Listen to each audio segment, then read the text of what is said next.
Iglesia, bienvenidos nuevamente al estudio bíblico correspondiente a esta semana. Dios bendiga a los presentes como aquellos que nos escuchan por medio de las redes sociales y comparten el mensaje de la predicación, ¿verdad?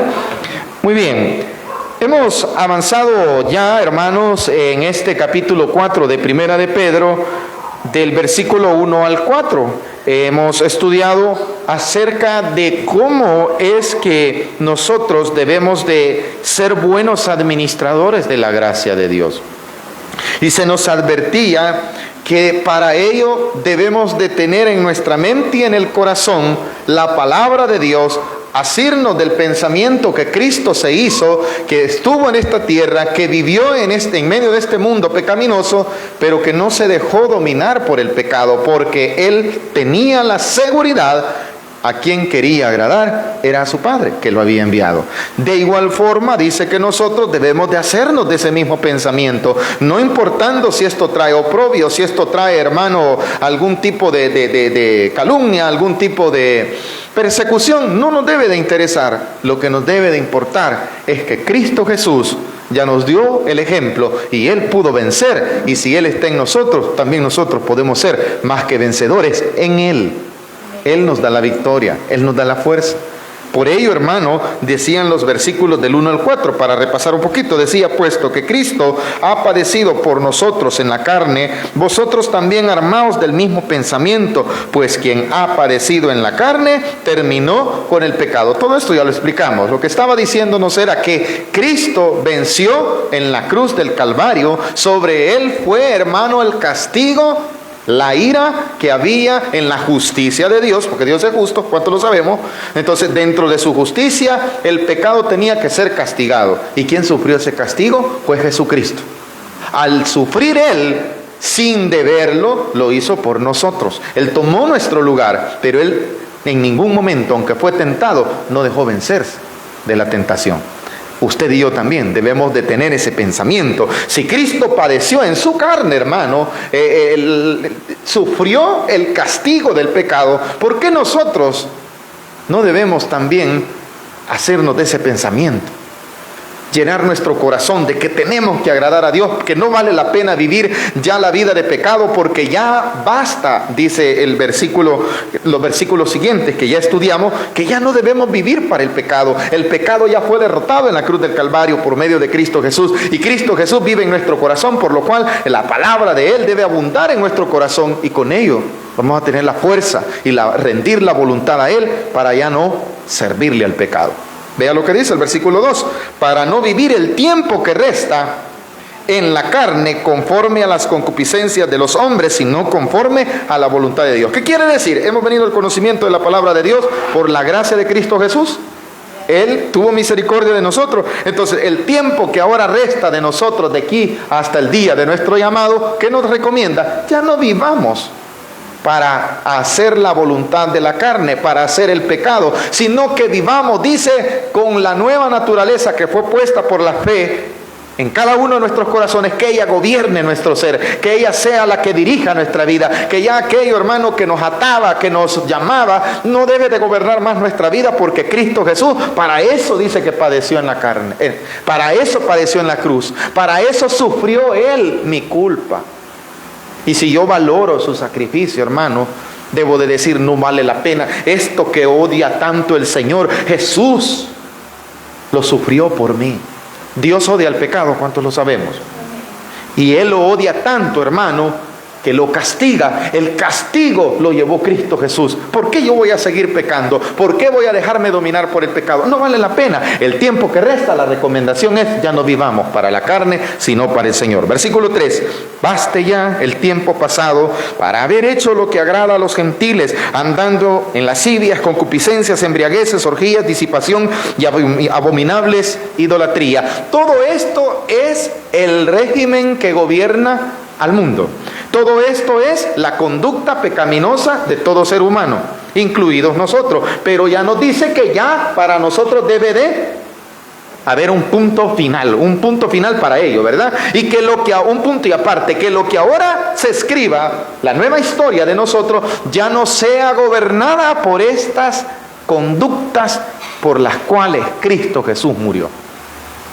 En otro tiempo dice que vivíamos en ella, en otro tiempo nos dejábamos subyugar por ella, pero ahora dice que ya no, ahora vivamos para el Señor Jesucristo. Para eso Él murió en la cruz, para eso decimos ser creyente, no solo para venir a una iglesia y decir yo soy cristiano, ¿verdad? Yo soy creyente. No, se dice ser cristiano para vivir como Cristo vivió, para seguir lo que Él quiere que nosotros sigamos. Esa es la vida que Dios demanda de la iglesia, de la cual usted y yo somos parte. ¿Cuántos somos parte de la iglesia?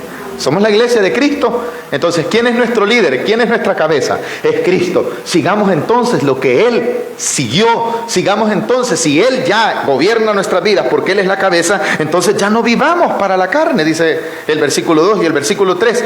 Basta, ya, pongámosle un punto y aparte. ¿Qué más dice? Basta ya el tiempo pasado de haber hecho lo que agrada a los gentiles. Hacíamos lo que a la gente le gustaba. La gente nos invitaba a tal cosa, allá íbamos corriendo sin tomar en cuenta que eso no agradaba a Dios. Pero a eso dice que hay que ponerle un punto y aparte, ya no más. ¿Qué más dice el versículo 3? Andando en lascivias. Todo esto, hermano, es una conducta pecaminosa, de la cual el Señor Jesucristo nos ha llamado a salir de ella. Hermano, no puedo, su carne no puede, pero el Espíritu Santo que está dentro de su corazón le obliga, y si usted se ha rendido a Él, Él le exhorta, Él le va a redarguir y le va a decir, esta no es la vida que Dios quiere que vivamos. Todo aquel que tiene el Espíritu Santo debe de sentir esto. Ahora, ¿por qué? Porque eso, hermano, esto es, como podríamos decirle, la conducta de una persona sin Cristo. Lo que está en el versículo 3 es una conducta en la que no teníamos a Cristo. Las lascivias, ¿qué más? Ya las explicamos cada una de ellas, ¿verdad? Las concupiscencias, las embriagueces, las orgías, la disipación y abominables idolatrías. Eso rige a este mundo. Eso nos regía antes de venir a Cristo. Eso nos gobernaba. Pero ya no más debe de ser así, dice. 4. A estos les parece cosa extraña que vosotros no corráis con ellos en el mismo desenfreno de disolución y os ultrajan. Para el impío, para el mundo, para el sistema que gobierna este mundo. Cuando digo sistema, no estoy hablando de política. Alguien no vaya a querer confundir. Es el sistema, hermano, que opera en la conducta de los hombres. De eso estamos hablando, ¿verdad? Eso que reina, eso es lo que gobierna en la vida de los hombres. Dice que para el impío, claramente lo dice, para el incrédulo, le parece cosa extraña que usted y yo no corramos en el mismo desenfreno, dice. ¿Qué quiere decir esto? Que el impío, al igual que el mismo mundo o el incrédulo, no aprueba nuestro estilo de vida al no ser como ellos son. No lo aprueban. Lejos de eso, lo desaprueban. Lejos de eso, hermano, les parece extraño, les parece raro. Bien raro que esos que viven en esa casa no les gusta esto. Esto que no les gusta, ¿qué es? Todo lo que acaba de mencionar. El desenfreno de la concupiscencia, el desenfreno de la lascivia, les parece, y vos que toda tristona, solo la Biblia, solo mensajes, solo predicaciones, solo la iglesia, que no te podés perder ni tan siquiera un día. Les parece extraño que usted les diga, tengo que ir a la iglesia, y a usted le nace dentro de su corazón venir a aprender, saciarse, y al día siguiente, hermano, estuvo en la iglesia, pero usted abre su Biblia porque quiere sustentar su alma. Eso les parece cosa extraña. Dice claramente, ¿por qué razón? Porque la fuente que produce en nosotros esto no está en ellos, pero sí está en usted, es el Espíritu Santo.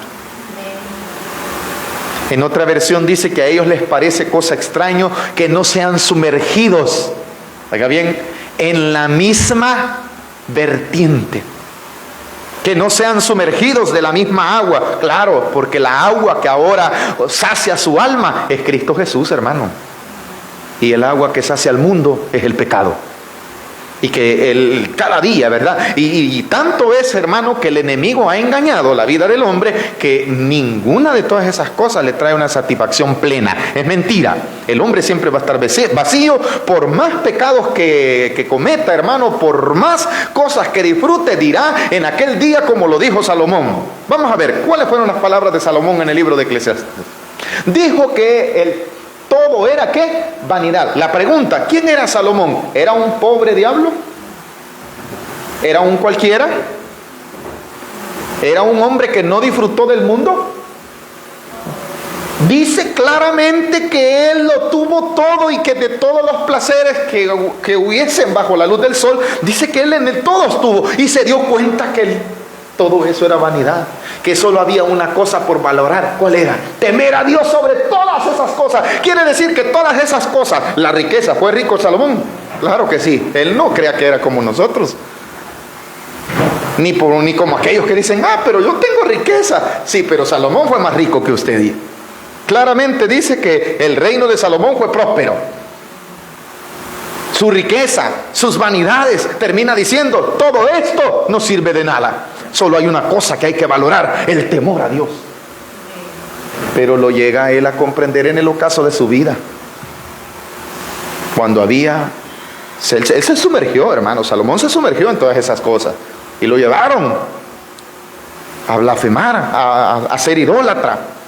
Y termina diciendo, todo esto que hice estuvo mal, no valió la pena. Solo hay algo que vale la pena, hermano, seguir lo que Dios demanda. Entonces, claramente nos está exhortando el versículo 4, que no nos debe de interesar lo que los demás digan. La palabra a estos les parece, quiere decir la apreciación que tienen de lo que usted y yo debemos o deberíamos de hacer, les debería de parecer extraño. ¿Y por qué no vamos? ¿Y por qué no haces? Si mira, si todos lo hacen, no puedo. Pero si sos igual que mí, sí, pero todos lo hacen. Pero Cristo Jesús dentro de mí me dice que no vale la pena. Entonces cuando usted se cierra y dice no al pecado, no, ¿por qué razón? Porque no voy a agradar a Dios si lo hago. ¿Y qué te regaña el pastor? ¿Te regañan los hermanos que hagas tal cosa? No, el Cristo que murió en la cruz me recuerda que su dolor lo padeció por causa de todas esas cosas. Ya no las debo de hacer. Dañan mi alma, me dañan no solamente el alma, sino que hasta en la salud, hermano, nos hace daño en muchas de esas cosas que se practican. Entonces lo que me conviene es que no debo de tomar en cuenta si a ellos les gusta o no. Eso es lo que quiere decir, ¿verdad? Para ellos es cosa extraña. Y así debe de serlo. Para estos les parece cosa extraña que vosotros no corráis en el mismo desenfreno. Ya vienen las fiestas de fin de año. El mundo corre para allá y para acá, en consumismo, en gastarse lo que no tienen, en invertir en cosas que no necesitan. Andan en un desenfreno. Pero usted y yo como cristiano, pause un momento. Y ya no vaya tras esa disolución. Y esta Navidad no te vas a ir a sumergir vos bajo el consumismo de todas esas cosas. No, porque no valen la pena. Porque la vida sigue. Y la vida debe de seguir para agradar a Cristo. Ahí lo decía, el tiempo que resta de vivir, que vivamos para Él. Para ya no vivir esa vida. Entonces me está exhortando la palabra que no me debe a mí preocupar si a ellos les gusta o no les gusta. Hay creyentes, pongamos atención a esto, nos vamos a incluir todos, que estamos pendientes de lo que los demás dicen, si les gusta o no lo que hacemos. No nos debe a nosotros en ningún momento. Si vamos a agradar a Dios en un momento dado, hermano, vamos a tener que desagradar a los hombres. Vamos a tener que decirles no. Y esto, hermano, usted y yo tenemos que tener el temple y el carácter para saber que vale la pena mejor agradar a Dios. Si no haces esto, no sos parte de la familia. No puedo, no debo, no se ponga a pelear, solo no lo practique. Y con ello, bien extraño va que no vino este año, que no hizo tal cosa. ¿Les parecerá extraño? Dice. ¿Cuál es la razón? Porque no se practican esas cosas ya. Al no practicarlas, parecerá extraño, ¿verdad? Pero es que la nueva naturaleza que está en nosotros ya no las necesita. Necesita ocuparse en otras. Avancemos, versículo 4, ahí estamos, ¿verdad? No corráis con ellos en el mismo desenfreno. ¿De qué? De disolución. ¿Qué quiere decir disolución, hermano? Que eso se disuelve. Eso no sirve de nada. Lo mismo que decía Salomón, ¿o no, iglesia? Es una disolución, o sea, se disipa, se arruina, se diluye. Así se diluye la vida. Y si no tenemos cuidado, la vamos a diluir en lo que no vale la pena. Eso es lo que quiere decir. Es vano todo ello. En Ahora, al no hacerlo, ¿qué dice el final? Os ultrajan. Viene el rechazo. Viene la etiquetación. Viene el que ya lo están queriendo excluir. Y por ello, hermano, no debemos nosotros ceder. Al contrario, siéntase que está siendo parte de los vituperios que Cristo Jesús murió, que Cristo Jesús padeció antes de morir. Pero ninguno de nosotros muchas veces estamos dispuestos a pasar esos procesos. Pero la Biblia nos exhorta a que debemos tomar en cuenta que lo que se va a hacer sea agradable a Dios, no importando si esto va a traer algún tipo de consecuencia ante los hombres. Que ya no lo van a tomar en cuenta, que lo van a ignorar, que le van a decir, vos sos de los aleluyas, vos sos de los evangélicos, uy, mirá, lo ves, ay, allá estaba en la iglesia, ay, él solito estaba, pobrecito. Cállese, no se sienta avergonzado por ello, usted está tratando de agradar a Dios. Mira, este ya no toma, mira, este ya no fuma, mira, este ya no tal cosa. Y es verdad, ya no deberíamos de hacerlo. 5. Pero ellos, esta es una de las razones por las que debemos de nosotros evitarla. Y esta es una de las razones por las cuales también el mundo debería de parar. Y esta es una de las muchas razones también por las cuales se les exhorta y se les advierte. ¿Por qué razón? Versículo 5. Pero ellos darán cuenta al que está preparado para juzgar a los vivos y a los muertos. ¿Qué quiere decir? ¿Les parece cosa extraña que nosotros ya no vivamos en ello? Decía, ¿verdad? Y nos tildarán de retrógradas, nos dirán que estamos en contra del sistema de lo que todos hacen. No es eso, sino que muchas veces lo que todos hacen es en contra de la voluntad de Dios. Pero cuando ya el conocimiento de la palabra de Dios por su misericordia vino a mi mente y a mi corazón, Él me ilumina y me dice, de esto se va a dar cuenta, mejor ya no lo hagamos. Eso es lo que nos quiere decir. Entonces, si la ola de perdición va en contra de la voluntad de Dios, el creyente tiene que ir en contra de esa bola o esa ola o esa onda que todos hacen, que todos siguen. ¿Por qué razón? Porque de eso se dará cuenta, dice la Escritura. Y si se ha de dar cuenta, lo pasará por alto. El problema es quien juzgará estas cosas, todo lo conoce. Y eso es lo que yo debo de tomar en cuenta. Ese desenfreno en el que antes nos sumergíamos, en el que antes, hermano, fluíamos, en Cristo Jesús ya debe de parar. Porque ahora el conocimiento me revela que Cristo todo eso lo ha de juzgar. Las Escrituras dicen que todos seremos juzgados, ¿verdad? Entonces, hermano, ¿acaso pasará por alto estas cosas el Señor? Mire lo que sigue, versículo 5, perdón. Pero a ellos darán cuenta al que está preparado para juzgar a los vivos. Ahora, ¿quién será este? ¿Será un juez terrenal? ¿Será un pastor? ¿Será un líder del mundo el que ha de juzgar? Ahora se nos juzga porque ya no vamos en ello, ¿verdad? Pero aquel día el juez justo ha de juzgar. Bendito Dios por la cita que utilizó nuestro hermano el domingo, y para ello vamos a ir. Capítulo 20 del libro de Apocalipsis. ¿Quién es ese juez? No pierda la cita porque solamente es para apoyar de que existe un juicio en el cual se dará cuentas. Y ahí no podemos poner, mire, ese es lo grave, que el hombre, al igual que nosotros, si no tenemos cuidado, no podemos tener pretextos, no vamos a tener argumentos cómo defendernos en aquel día. ¿O usted cree que a él le vamos a poder poner los pretextos que ahora ponemos? Señores, que ya no prediqué porque nadie llegaba.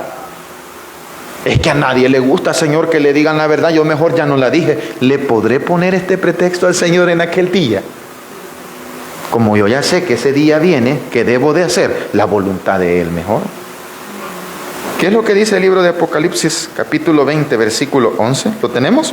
11 y 12, leamos. Dice: Y vi un gran trono blanco y al que estaba sentado en él, de delante del cual huyeron la tierra y el cielo, y ningún lugar se encontró para ellos. Y vi a los muertos, grandes y pequeños, de pie ante Dios.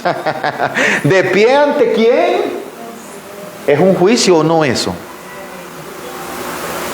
¿Para qué está aquí? ¿Qué más dice? Y los libros fueron abiertos. ¿Qué se está haciendo allí? Se está emitiendo un juicio. ¿O me estoy equivocando? Entonces, hermano, ¿valdrá la pena lo que los demás dicen? Por favor, busque 2 de Timoteo, capítulo 4, atrás.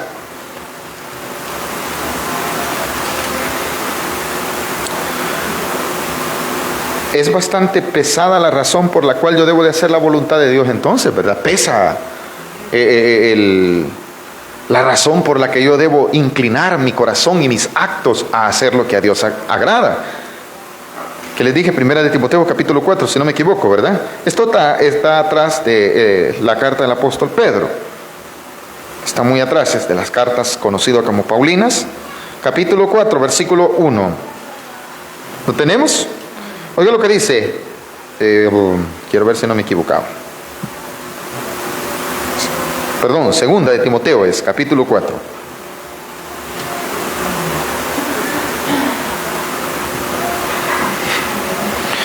Aquí lo vuelve a ratificar que existirá algo de lo cual nosotros, si hoy queremos huir, queremos no hacerlo, queremos evadirlo, que dice la Escritura, capítulo 4. Este es un encargo de parte del apóstol Pablo hacia un joven pastor, va y le dice: te encarezco delante de Dios. ¿Y de quién? Y del Señor Jesucristo, que dice que juzgará a los vivos y a los muertos en su manifestación. Entonces existe ese juicio. Aquí le está dando él una orden, ¿verdad? Le dice que prediques, que instes afuera de tiempo, y te lo encargo no delante de mí. No vayas a ponerte a pensar que soy yo el que te estoy mandando. La orden te la estoy dando delante de quién le está diciendo: de Dios. ¿Y cuál Dios? El Dios que ha de juzgar un día. De eso estaba hablando el apóstol Pedro también. Entonces, todo lo que yo haga aquí, esas conductas que no son de acuerdo a la voluntad de Dios, si ando en ellas, al igual que el mundo dará cuentas, también yo daré cuenta si no hago la voluntad de Dios. Por favor, vayamos al texto del estudio, capítulo 4 de 1 de Pedro, versículos 5. Pero ellos darán cuenta al que está preparado para juzgar. ¿A quiénes? A los vivos y a los muertos. Y no tendremos excusa de todas esas lascivias, de todas esas concupiscencias. Si yo participo de ellas, ¿voy a dar cuenta? Claro que sí. ¿Qué es lo que me puede a mí salvar? El haber reconocido que esas cosas no le agradaban a Dios y me arrepiento, y que el sacrificio de Cristo Jesús me está disponible para librarme de la condenación que esas cosas traen. ¿Estamos de acuerdo? Pero si a Cristo Jesús lo dejo, lo rechazo, no lo tomo en cuenta, ¿qué quedará para mí? Este juicio, ¿verdad? ¿Qué más dice el versículo 5? Pero ellos darán cuenta al que está preparado. Ahora, 6. Porque por esto también ha sido el que dice predicado el evangelio a los muertos, para que sean juzgados en carne según los hombres, pero vivan en espíritu según Dios. No es que, ponga atención a esto, algunos quieren tomar este texto como dar a entender que Cristo Jesús o Dios da una oportunidad después de la muerte. En ninguna manera. Lo que el texto está diciendo es que claramente esta gente oyó la predicación de la palabra estando vivos, y que ya muertos tendrán que ser juzgados. Que ellos tuvieron la oportunidad de ¿qué? De escuchar lo que hoy se predica. Muchos murieron ya, pero ¿qué pasó? Se les predicó. Ahora están ¿cómo? Muertos. Están muertos. Algunos que creyeron por los hombres fueron condenados y dijeron: esos evangélicos, esos que predican. Voy a poner un ejemplo. Vamos a poner un ejemplo bíblico. Esteban fue condenado por los hombres, ¿o no?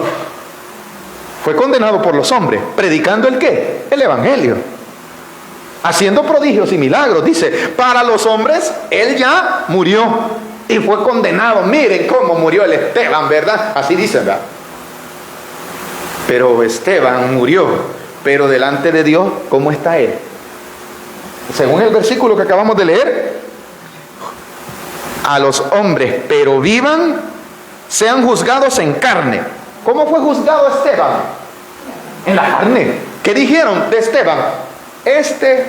Insolenta, que el pueblo se levante en contra de la ley de Moisés. Lo acusaron, le emitieron un juicio, lo mataron. Vaya, entonces, pero él no fue solo receptor del evangelio, él era un emisor del evangelio. Pero para los hombres él fue juzgado, según los hombres. Pero delante de Dios, ¿cómo está el hermano Esteban? ¿Qué dice el final? Pero vivan en espíritu. ¿Cómo están? Todos los que creyeron estarán vivos. ¿Y de cuáles muertos entonces se está hablando? Está hablando de todos los que oyeron el evangelio. Aquellos que lo recibieron estarán vivos delante de Dios, ¿verdad? Al igual que lo dice el texto. Pero aquellos que murieron y rechazaron el evangelio, para ellos, ¿qué pasará? No podrán tener el pretexto, dice la escritura. Serán juzgados y se les dirá: el evangelio se les predicó cuando estaban vivos, ahora están muertos, serán juzgados. Pero no podrán decir: Señor, no nos diste la oportunidad de arrepentirnos. Para ellos, ¿qué dice? Les fue predicado el evangelio. No es que se esté dando una oportunidad después de muerte. Lo aclaro porque muchos lo pueden interpretar así. El texto se refiere a que estando en vida, escucharon, murieron y serán juzgados. Y si fueron juzgados por los hombres mal, porque predicaban el evangelio y vivieron justamente, delante de Dios están vivos. Pero aquellos muertos que rechazaron a Jesús, no quedará oportunidad para él. ¿Estamos entendiendo el texto? Entonces avancemos, porque por esto también ha sido predicado. O sea, el evangelio anuncia el ¿qué? Un juicio. Eso es lo que quiere decir: por esto ha sido predicado. ¿Qué estamos anunciando? Que Cristo viene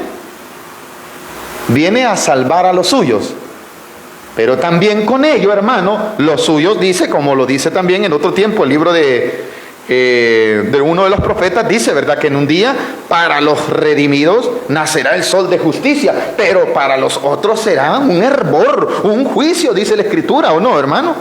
¿Cuántos creemos en Cristo Jesús, que Él murió por nuestros pecados? Cuando Él venga, vendrá por nosotros, por todos los que creemos en Cristo Jesús. ¿Estamos de acuerdo en esto? Pero los que no creyeron, ¿qué será, hermano? Una condenación. Eso mismo es lo que está diciendo. Para esto fue predicado. Cada vez que usted anuncia el evangelio, cada vez que usted dice: hay que aceptar al Señor Jesucristo y vivir para Él, usted está anunciando que viene un juicio, que si no lo hace la gente, será juzgada. No por nosotros, sino por aquel que ya está establecido quién será, ¿verdad? Lo decía la escritura. 6. Sí lo dice: porque por esto también ha sido predicado el evangelio a los muertos, para que sean juzgados en la carne según los hombres, pero vivan en espíritu según Dios. Mas el fin, aquí está, de todas las cosas se acerca. ¿Qué nos compete a nosotros? Si ya nos exhortó de que no debemos de hacer algunas cosas, pero esto no nos impide que nos ocupemos en otras. Del versículo 8 en adelante se nos va a dar recomendación a que dejemos unas cosas pero tomemos otras. Y una de ellas, con la que inicia, en la que usted y yo debemos de ocuparnos, es en ser sensatos, en vivir una vida con los ojos abiertos, en oración, agradando a Dios.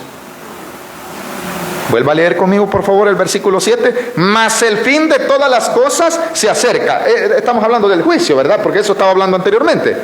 Entonces el texto continúa diciendo: entonces, ¿qué se acerca? Si se anuncia el juicio, se está hablando del fin.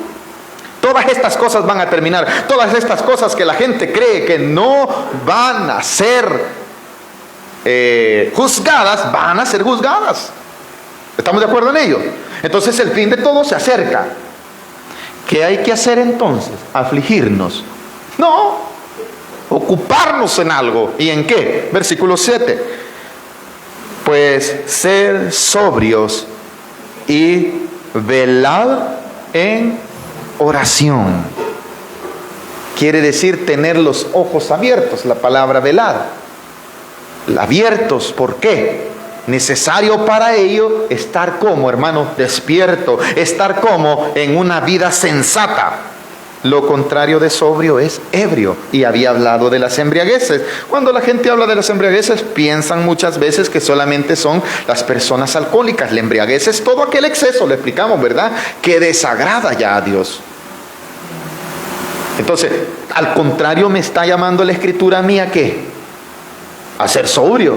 ¿A estar en qué? En mis 5 sentidos. A estar sensato. Y para ello, hermano, mis ojos abiertos en comunión con Dios, dice la palabra oración, ¿verdad? Derramando mi vida delante de Dios como Dios le puso en el corazón a nuestra hermana. Muchas veces alguien, por causa del quebranto, puede ser, y no lo vamos a negar, cuando estamos, hermanos, pasando procesos difíciles, hay llanto en nuestros ojos. Pero si lo hacemos delante de Dios, no nos debe de interesar lo que los demás digan. Hubo una mujer en la época del principio de los profetas, Ana, usted lo conoce muy bien el ejemplo. Dice que ella derramó su vida delante de Dios.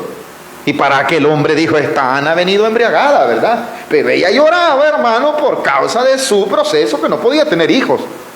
Pero dice que a ella no le interesó. Ella dijo, yo delante de Dios he derramado mi alma. Y cuando Dios bendijo su vida, quiere decir, Dios trajo la retribución de aquella oración, va y le dice, esta era mi oración. Y lleva a Samuel. ¿Cuántos sabemos eso? Este niño era por quien yo, ¿qué? Oraba y lloraba. Pero eso es después. Ahora, ¿qué nos compete? Estar velando, estar con los ojos abiertos en oración. La perspectiva de la iglesia no es las cosas materiales, ya no es el pecado, ya no es estar a la expectativa. A ver, hermano, ¿cómo nos va el otro año? A ver si el dólar baja, el dólar sube, a ver si sube la gasolina, si sube no sé qué. Su expectativa es que cada día Cristo está con usted y puede aparecer en cualquier momento por nosotros. Eso es velar, estar esperándolo. Así debe de ser la expectativa de la iglesia. No estar a la expectativa, mire que voy a ir, hermano, porque ellos pues se sienten raros si yo no voy. Va, si allí dice que eso es normal. Continuemos, versículo 7, mas el fin de todas las cosas se acerca, ser pues sobrios, quiere decir sensatos, velad en oración y ante todo, aquí está, ocuparnos en qué, en tener entre vosotros ferviente amor, amarnos los unos a los otros. A eso ha sido llamada la iglesia. Entonces hay que ocuparnos en algo.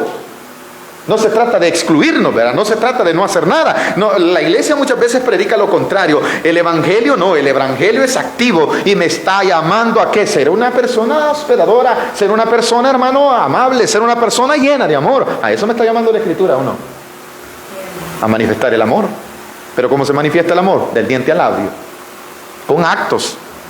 Dice la escritura, versículo 8, y ante todo tener ¿qué? Ferviente amor. Sentir aquello por el hermano. El hermano está pasando por un proceso difícil. Yo sé que todos se han solidarizado cuando a alguno de la iglesia le ha pasado algo. Yo sentí su amor y sus oraciones por mí cuando mi madre falleció. Yo lo sentí. Sentí que no estaba solo. Esas oraciones sirvieron. Ese era el amor que me estaban manifestando. Recuerdo, hermano Alberto, no había aún. Y me fue sincero, hermano, quizás yo no sienta el dolor que usted está sintiendo, pero sépame, decía, que yo en realidad sé que usted está pasando un dolor y ese dolor que usted siente, yo también. Tal vez no lo siento igual, él fue claro, pero esas palabras me confortaron, hermano. Otro hermano me dijo, ore porque Dios al hacer el proceso aligere la carga de su mamá. En el momento yo no lo percibí, pero ese era el amor que me estaba manifestando el hermano. La palabra es clara, más vale reprensión manifiesta que amor oculto. Entonces el amor hay que expresarlo. Y eso es lo que me está exhortando la escritura. A eso estaba llamada a ocuparse la iglesia. Amén. ¿Qué más? Versículo 9. Hospedaos. Perdón, no le hemos terminado el versículo 8. Porque, mire qué precioso, porque el amor cubrirá multitud de pecados. Y cuando dice el amor cubrirá multitud de pecados, no está hablando de alcahuatería.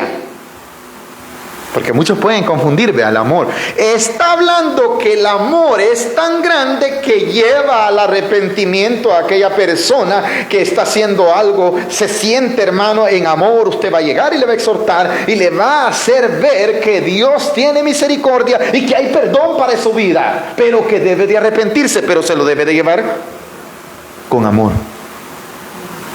Porque el amor fue manifestado en la cruz del Calvario. Y hay perdón para esta persona, sí. No con ese fin, pues le vamos a decir, venga, no se quede allí, levántese que Cristo quiere levantarlo, ¿o no, hermano? No estamos hablando, que peque y haga lo que le da la gana, en ninguna manera. Si usted ama a una persona, volvemos al proverbio, ¿verdad?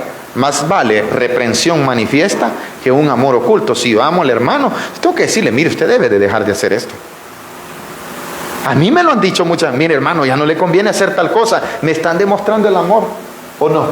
Hermano, usted ya no debe de hacer eso. Si alguien me dijese eso, ¿qué está haciendo en mí?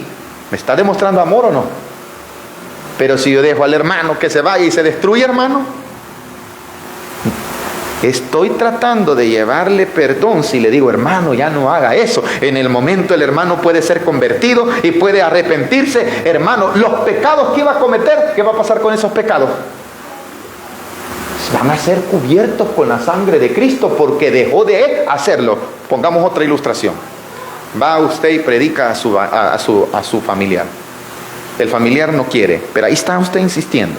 Ahí está usted en oración. Ahí está usted exhortando. Mira, no deberías de hacerlo. Viene un tiempo, el Señor convierte a esa persona. Llevó usted con amor el evangelio. La persona se convirtió. ¿Y dejó de qué? Cuando se convierte, ¿de qué deja? De pecar. Entonces, ¿se cubrió multitud de pecados o no? Claro que sí. Ya dejó de tomar, dejó de maltratar a sus hijos, dejó la vida, hermano, pendenciera que solo le traía destrucción. Entonces, ¿multitud de pecados fueron cubiertos o no? ¿A través de qué? Amén. 10 y 11, 9, 10 y 11, para ir terminando.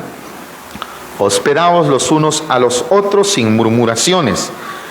Cada uno, según el don que ha recibido, ministrelo a los otros como buenos administradores de la multiforme gracia de Dios. Primero, el versículo 9 me llama a la hospitalidad. Y con esto, hermano, hay que tener discernimiento, y el mismo Espíritu Santo da discernimiento. La palabra hospitalidad no quiere decir que usted va a albergar a la persona toda una vida. Una persona que necesita hospitalidad, ¿es momentánea la hospitalidad o es para siempre? ¿Qué consideramos? ¿Quiénes son los que necesitan hospitalidad? Los que van de paso, ¿o no? Si una persona ya quiere vivir allí, eso ya no sería hospitalidad. A esta persona el apóstol Pablo recomienda que hay que enseñarle que trabaje para que pueda ayudar, ¿verdad? ¿Sabe que también el Espíritu Santo da discernimiento? Una persona necesita hospitalidad, que está en un momento, un clima, y necesita ser hospedado, hay que hacerlo. Pero no se va a quedar allí toda la vida, si no se vuelve un habitante. Y no está hablando que lo debemos de habituar toda la vida, está hablando de temporalmente.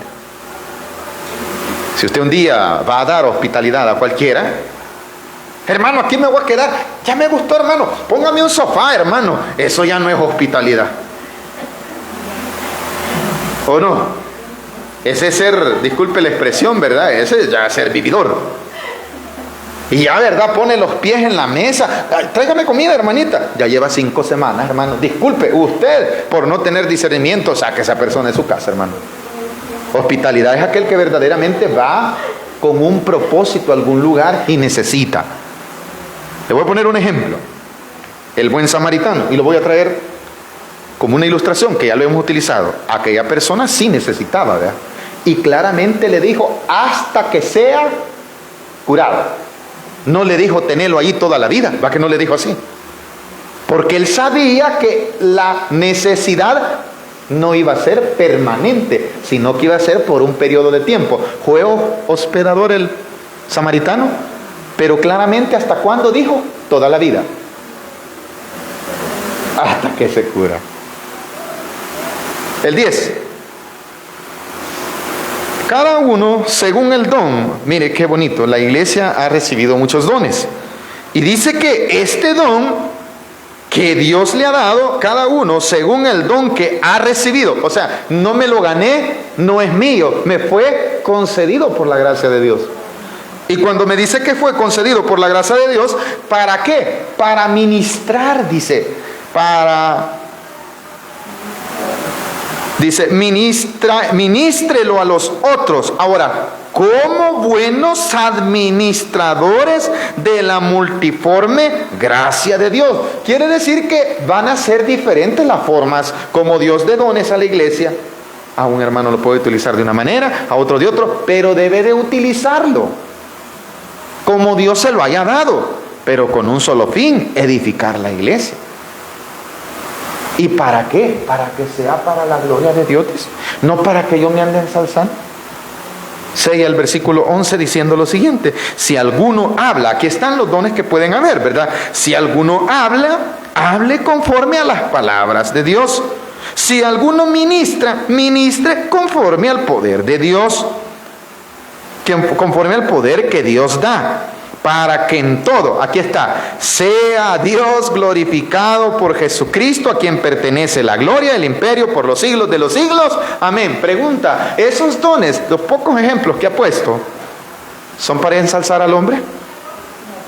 Para la gloria de Dios. Si yo voy a hablar palabras, no voy a ser yo, sino que va a ser conforme a lo que Dios dé y que sea para su gloria. No vamos a... ¡Ey! ¿Cómo predica? Gracias. ¿Cuál gracia? Es la misericordia de Dios para la gloria de Dios. El hermano, qué bonito canta, hermano. Gracias, hermano. Muchas gracias, hermano. Sí, es que yo puedo cantar. No, usted canta bonito para la gloria de Dios. Amén. El otro dice que ministra y tiene la capacidad de ser un buen administrador. Es que yo estudié, hermano, y tengo la capacidad. No, es para la gloria de Dios, hermano. No es para andarse jactando. Si Dios le da algo, sirva con eso a otro. Si Dios, mire, le ha dado la capacidad de dar un consejo, ese consejo que no sea para que usted sea ensalzado, sino para que Dios sea glorificado. ¿Hemos aprendido algo esta noche? Dejémoslo hasta aquí, para la gloria de Dios, ¿verdad? Que cada día de nosotros vivamos ocupándonos, ya no en aquello que nos ataba, ya no en aquello que obra en la vida de los hombres que no conocen a Dios, sino ocuparnos en las cosas que Dios nos ha dado, pero que sea para su gloria y para su honra, porque para Él es la exaltación. Dejémoslo hasta aquí, mis amados, en esta noche. Démosle gracias al Señor.